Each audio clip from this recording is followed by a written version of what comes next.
তাদের হাতে তো অপরিমিত অর্থ, এটা অস্বীকার করার কোনো নাই, মানে দ্বিধা নাই। এদের হাতে অপরিমিত, মানে আমার আপনার চিন্তার বাইরে অর্থ তাদের কাছে আছে। তারা সেই অর্থ নিয়ে বাইরে বসে আছে, ওখান থেকে বাইরে থেকে আসলে টাকা পয়সা পাঠানো খুব সহজ। কিছু লোক একজন একটা জায়গায় একটা উপজেলায় মনে করেন আপনার একটা বিশৃঙ্খলা তৈরি করতে কত টাকা লাগে? খুব বেশি টাকা লাগে না ভাই। তো এখন তারা ওই টাকা ইউজ করতে পারে। এটা তারা কেন করবে বলি? দেশের মানুষের ভালোর জন্য করবে, দেশের গণতন্ত্রের উন্নয়নের জন্য করবে, তা কিন্তু না। তারা এই কাজটা করে বোঝানোর জন্য যে এই সরকার একটা নির্বাচন দিতে পারে না, অথবা আওয়ামী লীগকে নির্বাচন থেকে বাদ রেখে এই সরকার একটা ভুল করেছে সেটা প্রমাণ করার জন্য দেশে এবং বিদেশে তারা এই ধরনের একটা প্রচেষ্টা চালাতেই পারে। এই চালানোটা আমি খুব অস্বাভাবিক মনে করি না, কিন্তু যদি চলে সেটা আমাদের জন্য ভালো হবে না। এখন এইটা আপনি বন্ধ করবেন কিভাবে? বিবৃতি দিয়ে? এই বিবৃতি দিয়ে আপনি কি বন্ধ করবেন? বিবৃতি শুনে তারা বাদ দিব?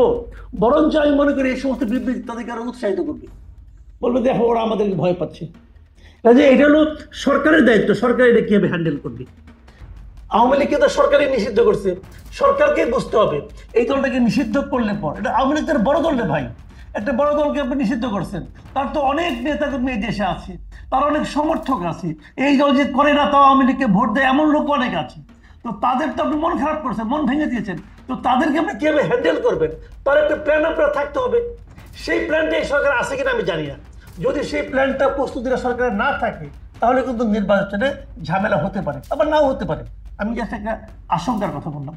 হ্যাঁ, কিন্তু আমি যে প্রশ্ন করছিলাম যে আসলে নির্বাচন হয়ে যদি যায়, মানে না হলেও তারা ক্ষমতার বাইরে, হলেও তারা ক্ষমতার বাইরে বা একরকম সিনের বাইরে, তাহলে নির্বাচন না হওয়াতে তাদের আগ্রহটা কি? মানে নির্বাচনে না হওয়া বা বানচালের পেছনে যে তারা টাকা খরচ করছে, এতে করে তাদের লাভ কি হচ্ছে?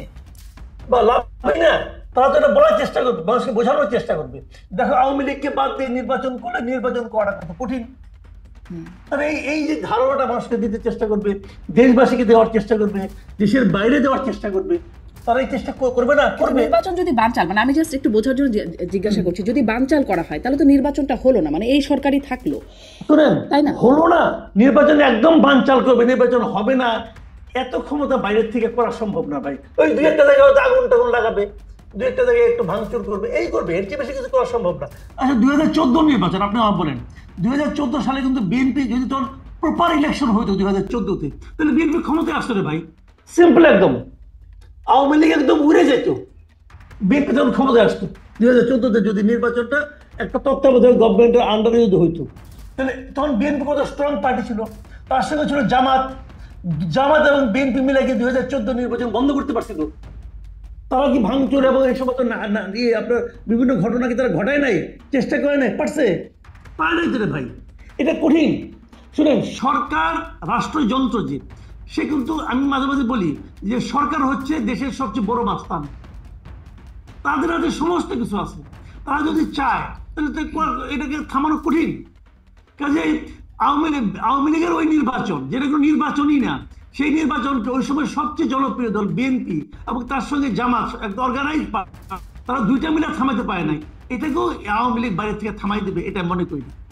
যে আপনার কাছে কি মনে হয় জোটের বাস্তবতা নির্বাচনের আগে কেমন হবে? এনসিপির জন্য দরজা খোলা আলোচনার এরকমটা বলছে, আবার ব্যারিস্টার ফুয়াদ বলছে কাউকে 4টা, কাউকে এরকম আসন ছেড়ে দেওয়া হচ্ছে, কাউকে কাউকে আবার একরকম ক্লিয়ারেন্স দেওয়া হচ্ছে যে দলের পক্ষে, মানে দলের লোকজন ওই আসনে ওই প্রার্থীর পক্ষে কাজ করবে, এরকম ব্যাপার আমরা জানতে পারছি। এমন কি হতে পারে নির্বাচনে বিএনপি এনসিপির জোট, এখন যারা মোটামুটি মুখোমুখি পর্যায়ে প্রায় দাঁড়ায়? বিএনপি এনসিপির জোটের আমি কোনো স্কোপ দেখি না, কোনো না। বিএনপির সঙ্গে কেউ জোট করবে না, বিএনপি কাউকে জোটে নেবেও না।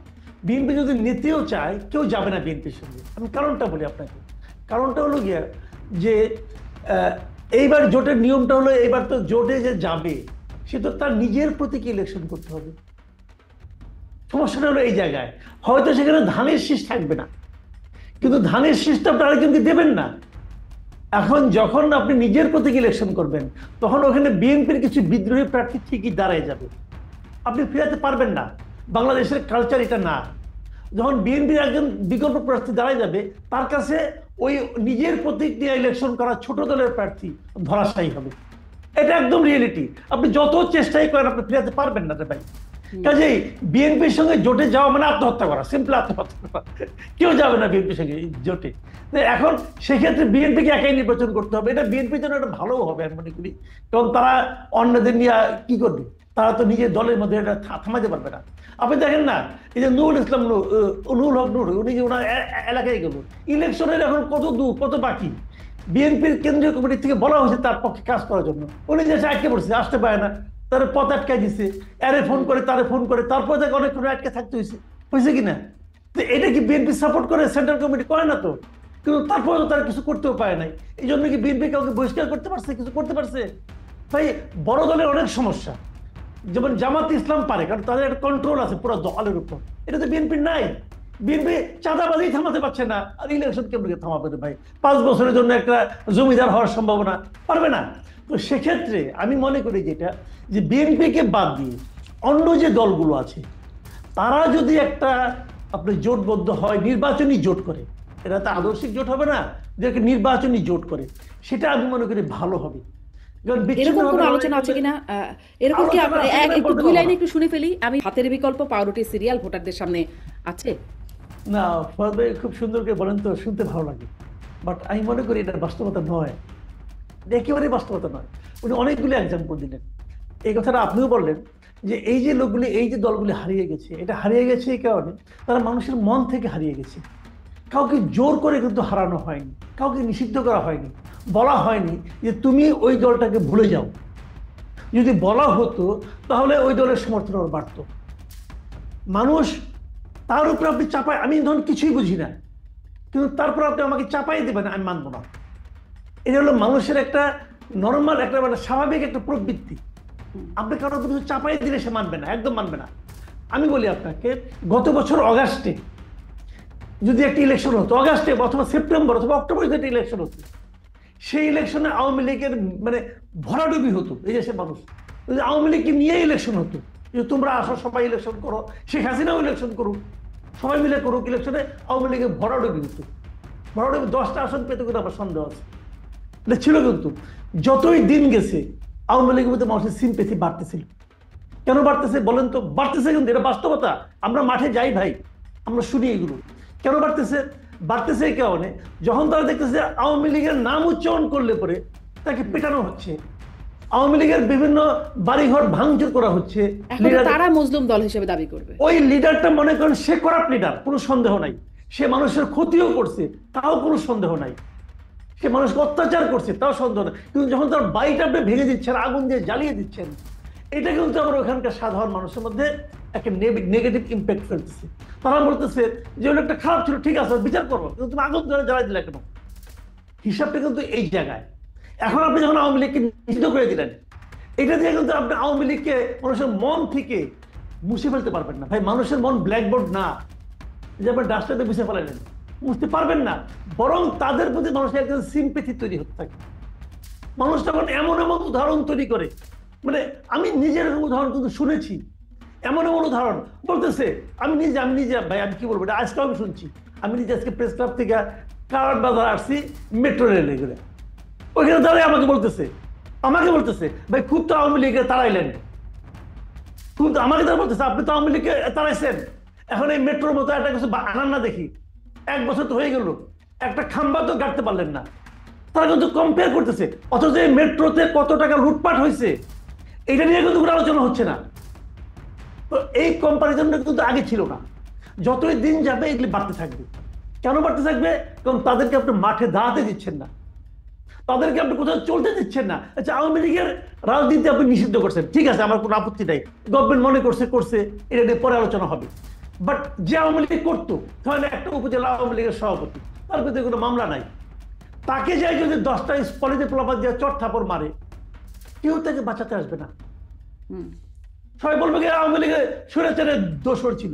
খালি স্বৈরাচারের দোসর এই শব্দটা কষ্ট করে একজন উচ্চারণ করতে হবে। আর কেউ পুলিশ থাকবে পাশে দাঁড়ায় থাকবে, পুলিশ তারা ফেরাতে আসবে না। যদি পুলিশ ফেরাতে আসে, ওই পুলিশের গায়েও সেই ট্যাগ লাগানোর সম্ভাবনা আছে। এই ট্যাগিংটা, এই মবটা কে তৈরি করতেছে? এই মবটা তৈরি করতেছে এই গভর্নমেন্ট। তারা এটাকে প্রশ্রয় দিচ্ছে। সরকারের গুরুত্বপূর্ণ ব্যক্তি বলছে এরা মব না, এটা প্রেশার গ্রুপ।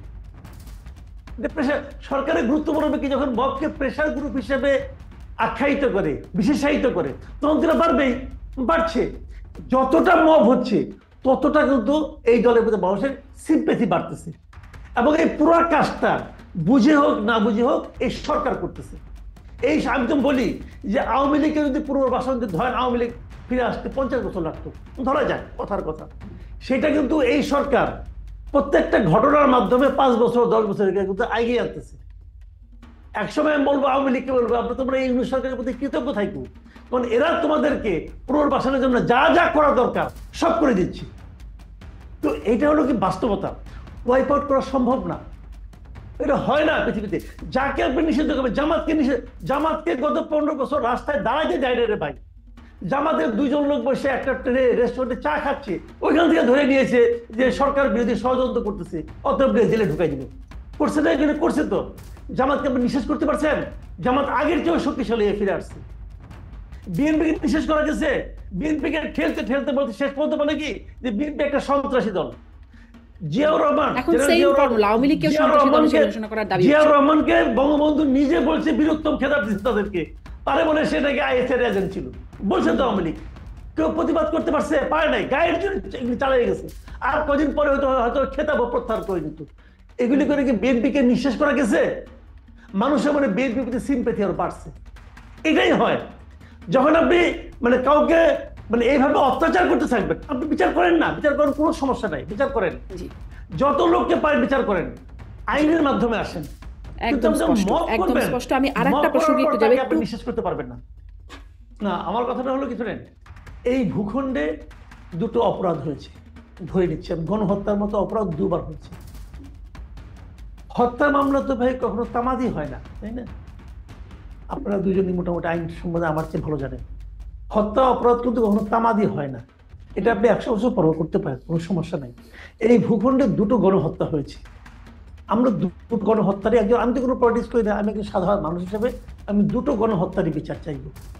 আমি চাইব আগের গণহত্যাকারী তারা এখন বিচারকের ভূমিকা যদি অবতীর্ণ হয়, তাদেরকে আমি জিজ্ঞাসা করব তোমরা যে কাজটা করছো ওটার জন্য কি তোমরা লজ্জিত?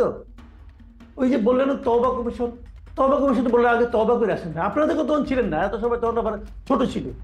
জামাত কিন্তু অদ্ভুত দল, ওদেরকে যা জিজ্ঞাসা করবে সব তারা খবর দিতে পারে, কিন্তু কোন দেশে কি হয়েছে, ইতিহাস, ভূগোল, পাটিগণিত সব জানে। খালি 71-এর কথা বললেই বলে ওই সময় আমরা ছোট ছিলাম। ঠিক আছে, আপনারা ছোটই ছিলেন, অসুবিধা নেই কোনো, তওবাটা করেন।